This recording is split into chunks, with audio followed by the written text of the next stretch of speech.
अस्सलामुअलैकुम। Am pictures के banner तले तैयार होने वाली इस फिल्म के सरमायाकार मलिक मोहम्मद जुल्फ़िकार थे, जिसकी कहानी ज़ियाद सरहदी ने लिखी। हिदायतकारी का काम इशफाक मलिक ने किया। फिल्म के कैमरामैन मसूदुर रहमान थे।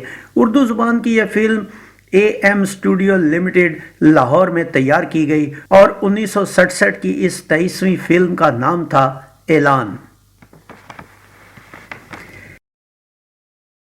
ऐलान के नुमाया फनकारों में अलाउद्दीन, सलोनी, अदीब, साकी, रंगीला, माया देवी, रफ़ीक टिंगू, रज़िया, चुन चुन, एमडी शेख, गुलरेज, राज मुल्तानी, बाबा फजल और छम छम शामिल थे।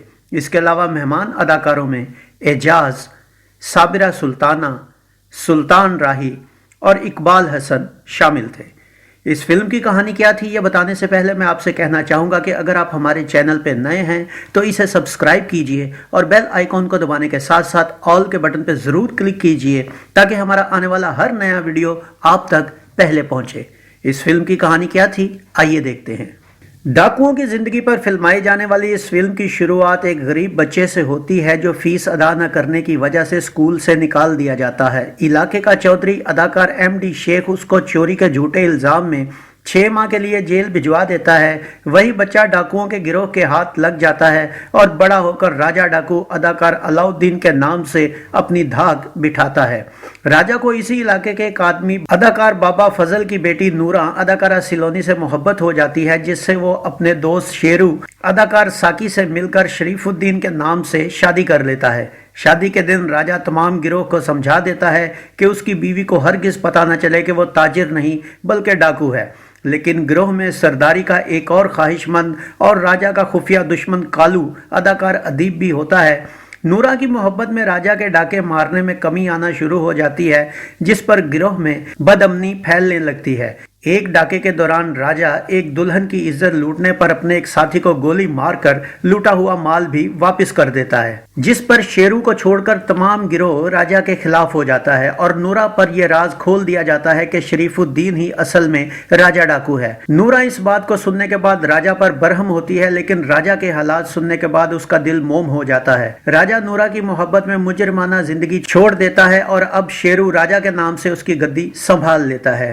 राजा नूरा को उसके बाप के पास छोड़कर उसे बताए बगैर शहर जाकर नौकरी करने लगता है, लेकिन चंद दिन बाद पुलिस को डाकुओं के ठिकाने का इल्म हो जाता है, जिसमें शेरू जानबूझकर राजा बनकर मारा जाता है ताकि असली राजा की जिंदगी में आसानी आ जाए। लेकिन नूरा राजा की मौत की खबर सुनकर उसे अपने वाला राजा समझ लेती है। कुछ अरसा बाद उसका बाप मर जाता है और नूरा बच्चे को लेकर कहीं चली जाती है। 3 महीने बाद जब राजा नूरा को लेने आता है तो उसको नूरा की नक्ल मकानी की इत्तला मिलती है और वो टूटा हुआ दिल लिए वापस चला जाता है। लेकिन घर से निकली नूरा फिरती फिराती शहर उसी जगह के करीब आकर रहने लगती है जहां राजा भी रहता है। किस्मत से दोनों मिल नहीं पाते। नूरा एक बच्चे को जन्म देती है। 7 साल गुजर जाते हैं और राजा और नूरा का बेटा 7 साल का होकर अखबार बेचकर माँ का हाथ बटाना शुरू कर देता है। एक दिन राजा अखबार के पैसे देने उसके घर आता है, जहाँ उसकी मुलाकात नूरा से हो जाती है। दोनों खुश हो जाते हैं, लेकिन अब मसला ये होता है कि उनका बेटा जो बाप को मरा हुआ समझ लेता है उसे कैसे बताएं।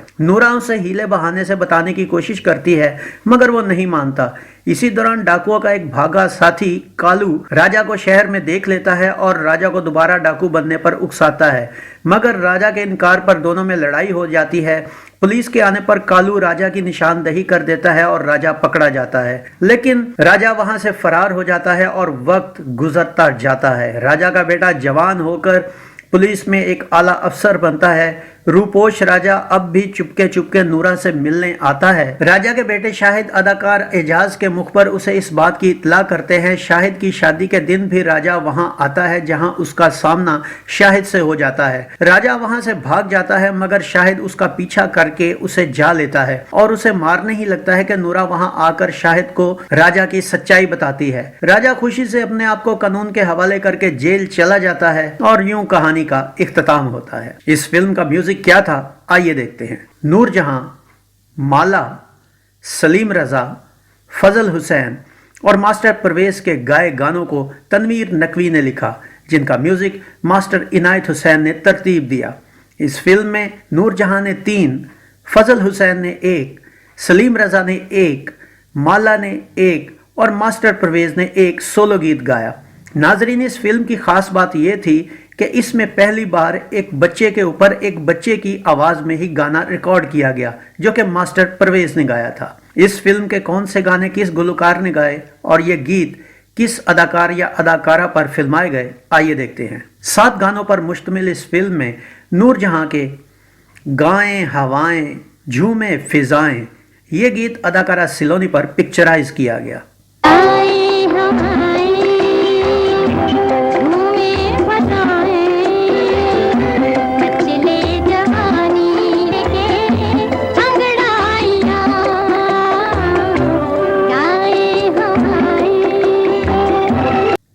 जल गया मेरा चमन, बर्बाद है मेरा जहां ये गीत भी अदाकारा सिलोनी पर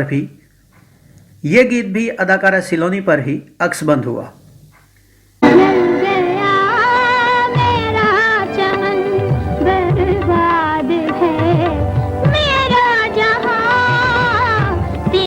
तेरा इंतजार करे बेकरार रहूं ये गीत भी अदाकारा सिलोनी पर ही फिल्माया गया।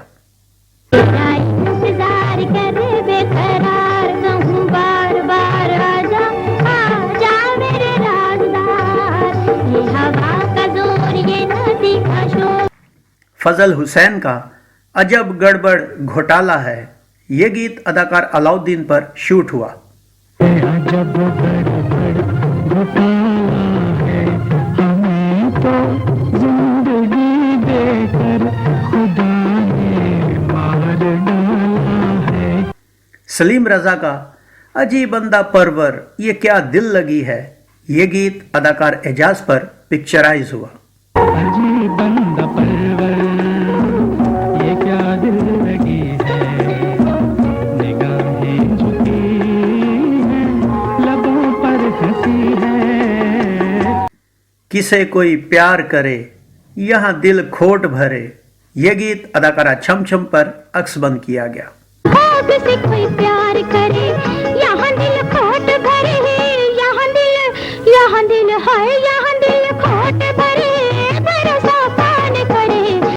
मास्टर परवेज का लेके फरियाद जाऊं कहां मेरा दुश्मन है सारा जहां, लेके फरियाद जाऊं कहां मेरा दुश्मन है सारा जहां, लेके फरियाद जाऊं कहां मेरा दुश्मन है सारा जहां। नादरीन, ये फिल्म भी 22 मार्च 1967 बरोज बुध ईद उल अजहा के दिन फिल्म दिलदा जानी और चकोरी के साथ रिलीज की गई।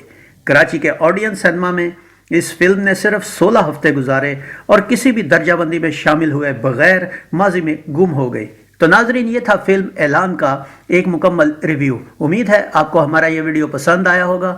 वीडियो पसंद आया हो तो इसे लाइक कीजिए, कमेंट्स बॉक्स में अपनी राय का इजहार कीजिए और इस वीडियो को शेयर कीजिए। इसके साथ गुलफाम को इजाज़त दीजिए। अगले वीडियो में एक नई फिल्म के रिव्यू के साथ आपके सामने दोबारा हाजिर होंगे। अपना बहुत सा ख्याल रखिएगा।